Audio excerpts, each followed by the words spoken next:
to discuss what lies ahead for the banking system. Let's bring in Wedbush Securities Managing Director of Equity Research, David Chiaverini. David, good to see you. Do you feel better? Do you feel worse? Or do you feel the same about the banking sector after the last couple of days? And do you have any big takeaways? Yeah, I feel about the same as I did a few days ago because, frankly, more stringent regulation may not have solved what occurred. My view is that banks really have to take it upon themselves. They know what the guardrails are. They know what the rules are. They have to manage within those rules. And if they misstep and make a mistake, look what happened. Those banks shut down. The management teams are out of a job.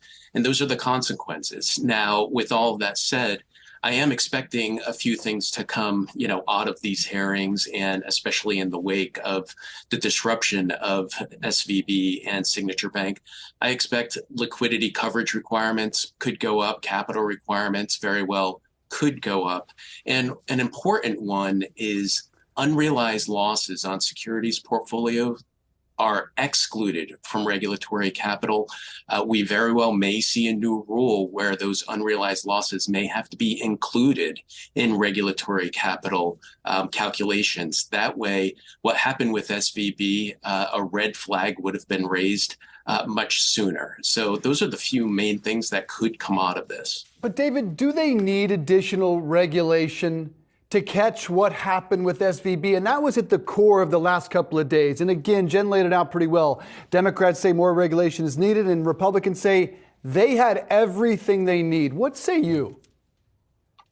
Yeah, I would say that the existing rules are sufficient. And my view is SVB really got out of line with their interest rate risk management, and they paid the price for it. So I think that other banks immediately are going to be carrying much more liquidity on a go-forward basis, and seeing what came out of this with the fallout.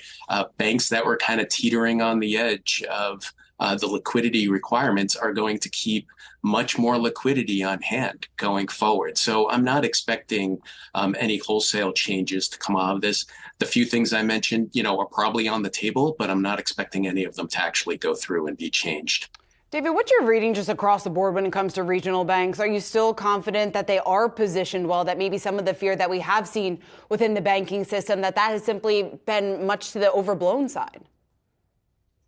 Yeah, so mixed views in this regard. So the stocks have pulled back, of course, significantly. Call it, 30% on the KRX. Today, we published a report where we took down our earnings estimates about 7%. So based on the magnitude of the stock moves, it does look like we could be ripe for a rebound in bank stocks, especially as we get through earnings season. Now, I am expecting net interest income guidance to come under pressure with the earnings releases next month. But looking out further, 6 to 9 months down the road, I am expecting the credit availability is going to start to constrict GDP growth. That very well could lead to slowing loan growth. It could also impact credit quality for the banks. So longer term, I'm still cautious on banks, but it does look like the group is positioned for a bit of a rebound here. Not cautious on New York Community Bank. You have upgraded to outperform from neutral. Why, and how does it differ from others in that class of its peers? Yeah, so New York Community, they were in a really prime position to acquire the assets from Signature Bank, of course, one of the failed banks, and they got a sweetheart deal. They acquired $12.9 billion of loans at a $2.7 billion discount, and then they also took on $34 billion of deposits. So that puts them in really good position to have EPS accretion over the next few years, and now they also have a bit of a halo effect. The fact that they're working with the FDIC to rescue this bank, I think that any depositors that might have been fearful of moving their money from a mid-sized bank like New York Community to one of the money centers may not feel as compelled to do so, given that they've done this deal with Signature Bank. David, what about lots of the concerns around First Republic Bank, questions just in terms of what exactly their future looks like? What do you think's in store? Yeah, First Republic, different story. Clearly, they faced some deposit pressures given all the borrowing that they've done from the Fed. And my expectation is that when we see the deposit numbers come out for March 31st with their earnings release, we're going to see deposits be, down significantly. And I'm expecting, given all the liquidity that they've brought on, I don't see them going into receivership from here. What could happen, though, is earnings power is likely significantly reduced because their balance sheet is likely to come down. So all of the borrowing that they took on, they pledged their loans and securities to get those borrowings. So as the principal pays down on those securities and those loans, it'll go to pay down the borrowing. So the balance sheet is going to shrink.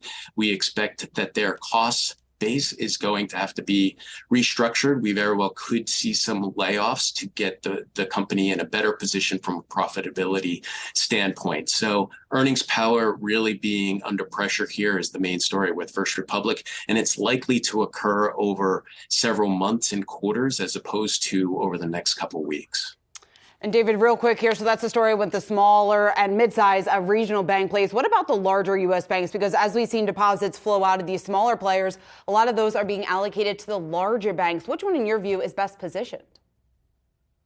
Yeah, so the money center banks, which we don't cover, but nonetheless, clearly, JP Morgan, Wells, Citi, Wells Fargo, I'm expecting all of them to really be net beneficiaries from all of this because they are viewed as too big to fail. So they're going to have all the deposits at their disposal that they need. And if anything, their capital requirements may become an issue from the standpoint of too much deposits coming in. We've heard Jamie Dimon say in the past that they had to turn away some deposits because of the various regulatory capital ratios, but they are clearly in a very different situation than the mid-sized banks. Very different indeed. All right, David Chiaverini of Wedbush. Always great to have you. Thanks so much.